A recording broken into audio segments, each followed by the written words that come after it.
welcome to the Varside Spurs Pubcast, coming to you all the way from the Varside Arms. I'm Andy, and joining me at our table for a drink, and of course, next Monday we'll be able to go virtually outside with just a beer and a COVID passport. And a substantial meal tonight. We have Jamie. How are you doing, Jamie? Yeah, I'm doing all right. Yeah, I've had a semi decent weekend. Dreading waking up tomorrow, but what can you do? Did you have a nice Easter weekend, Andy? Yes, it's all gone really quickly. Actually, whiz by. I can't remember what I've done. Yeah, Eating loads of Easter eggs, have you? I haven't had any Easter eggs actually. No, I'm not really into chocolates. But I haven't had any. I've just substituted chocolate for beer. So yeah, exactly. That's the sensible thing to do, isn't it? Let's face it. Of course. Good stuff. Good. And we're also joined by Pete Haine from the Supporters Trust. How are you doing, Pete? I'm very well, Andy. Thank you. It's one of those weekends where I've been dodging snow and then walking out in the sunshine and getting out to see people. It's been really nice, the opportunity to actually meet up with the nephews that I've not seen for 12 months. So it's been a nice weekend. Yeah, crazy weather, but good to meet up with people. Definitely, yeah. It's funny you should say that, actually. My wife bumped into one of our neighbours earlier, next door but one, and my wife said to her, "Oh, have you had a nice weekend? Did you see any family?"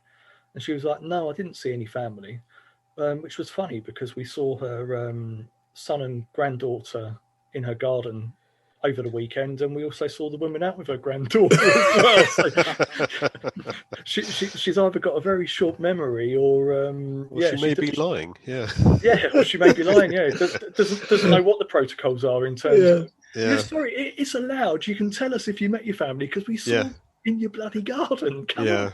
It's probably that guilt over the last 6 months where she's been doing exactly the same. Yeah, exactly. Yeah, she doesn't know. She doesn't know what weekend you're talking about. She's like, oh.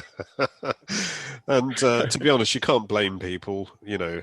Otherwise we're all going to go crazy, aren't we? As long as we're safe and in our bubbles, Christ, Yeah. But, exactly that. Yeah. So I think we've got a couple of games to review. The first game I think we should review is the women's game against Man City. But unfortunately, I didn't see it. I don't know whether you guys know much about what happened. I know we lost 3-0, but I'm sorry, I don't know anything about what happened in the game, really, other than the write-up on the Spurs site, which just pretty much said that Man City scored 3 goals. That makes 2 of us and Andy. I didn't see it or see the write-up. No. Okay. I mean, as it clashed with the game, I didn't watch it. I saw the goals. I think they conceded fairly early on. It was an own goal, wasn't it? The first one? Yeah, the first one, yeah. And it sounded a little bit similar to the Arsenal game as well, where they went 3-0 down and then played a little bit better afterwards. But by that time, I mean, City and Arsenal are a league above where our women are at the moment. Yeah, definitely. It will take time, and it will take time for that structure to develop and feed the youngsters through, like academy style, which the club are supporting. And that's a long-term project, that really is, Yeah, exactly. So these are good learning curves for the team, aren't they? They're learning from playing against better teams. So. It's always something that you can look back, and I know we've been involved in discussions with the club about the future of the women's game and the women's side as well, and the club are happy and quite comfortable in promoting it and developing it, but again realise it is a very much a long-term thing. Time will tell as to how successful we're going to be. Sure. The women's game is so underfunded and under-supported. The women, last time we had a discussion, I think they got to Hotspur Way, I think on a Friday every week. Otherwise they train at Barnet, which isn't particularly conducive to organisation, hasn't got separate women's facilities, all that sort of thing. So there are a lot of issues to be addressed, not just at Tottenham, but it's most clubs, most women's clubs. I was reading an article today about Birmingham City women and the fact that they were, the players had written a letter of complaint, I think, to the board about their facilities and how they were operating. So, it's something there, I think, that will eventually get the support of lots of people, hopefully when we can all get back into grounds and watch football, people go along and watch the women play. Yeah, exactly. That must be a problem at the moment. Everybody unable to go to games. It's not going to help any level of football, is it? No, not at all. I suppose the difficult thing in that respect is that, obviously football's become business now, hasn't it? So, the money generated in the men's game, for example, is absolutely colossal. And, just thinking out loud here before I get lynched, but obviously, because that level of money isn't generated currently in the women's league, then obviously I suppose it's, reading between the lines, difficult for clubs to, I suppose, put that investment into club. Not that I'm saying that, the investment shouldn't be put there, but yeah, as football's a business now, before I tie myself up in knots and I think it just needs the market, doesn't it? Yeah. Once it gets the market, it will get the money. But it's a bit like League One and League Two clubs. They're always running at a loss, but they don't have the marketability to have the money invested.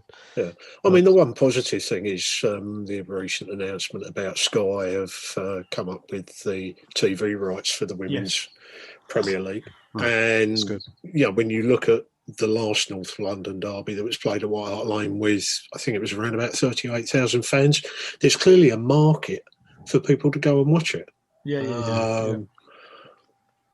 How long it's going to take for that to develop?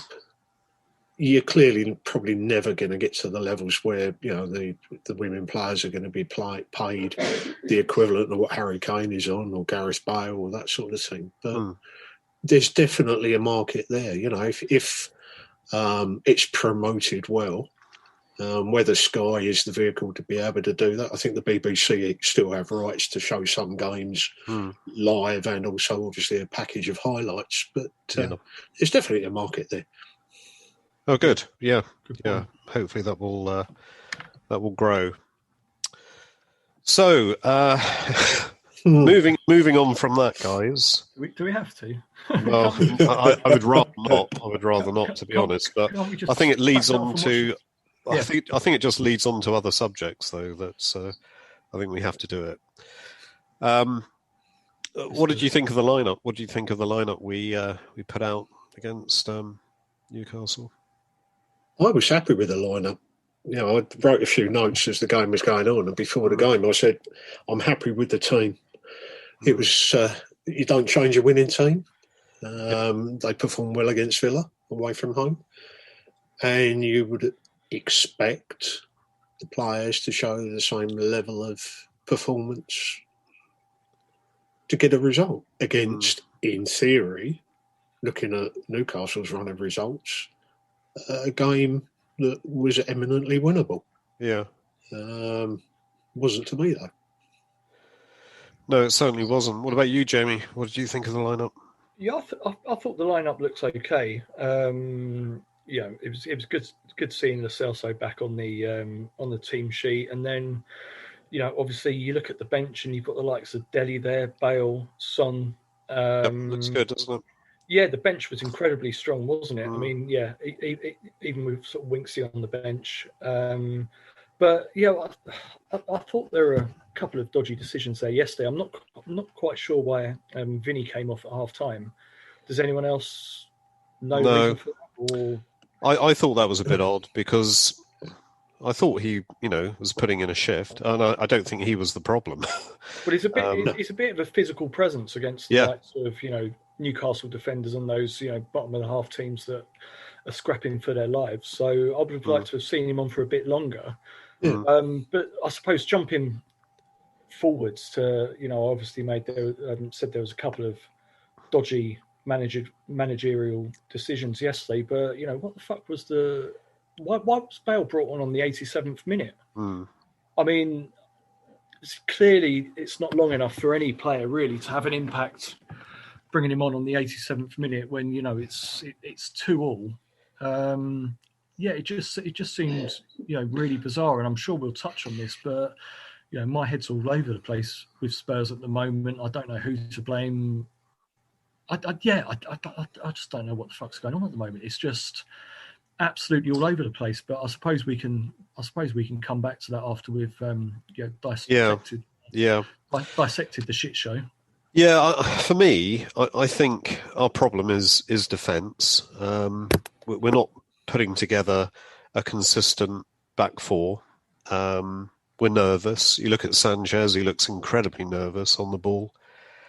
He made 3 mistakes in the first half, one of them leading to a goal, which weren't all his fault. It was just that he was the one that made the passes. Tanganga was a bit nervous in the first half. Rodon seemed to get out of position. Reguilón was getting skinned by Murphy. And I thought Reggie was fast. But Murphy had the better of him almost all game until Murphy went off. He was knackered. But that's because he was working so hard against Reggie. And I just felt Reggie was getting out of position. He was letting the guy get the ball past him. And that was a really concerning thing to see. Yeah, but what you touched on about Sanchez as well, I mean, he seems to put in, Jekyll and Hyde performances. 1 week, he looks fairly solid and he looks the player that he looks like a £42 million player. Then other weeks, he looks as nervous as I do. When I walk in a shop, I walk around for 20 minutes, I don't touch anything. Then I walk out the shop without buying anything, and I think I'm going to get nicked by the security guard or the police. That's a real guilty conscience you got there, Jamie. It is, yeah. You ever feel like that when you walk out of a shop and the security guard's there and you haven't bought anything, and you just feel guilty? You just feel guilty. So sometimes I'll just go in a shop and buy a dress or something. Like you do, or some underwear. And then it's when the security guard says, "Is that your dress you're wearing?"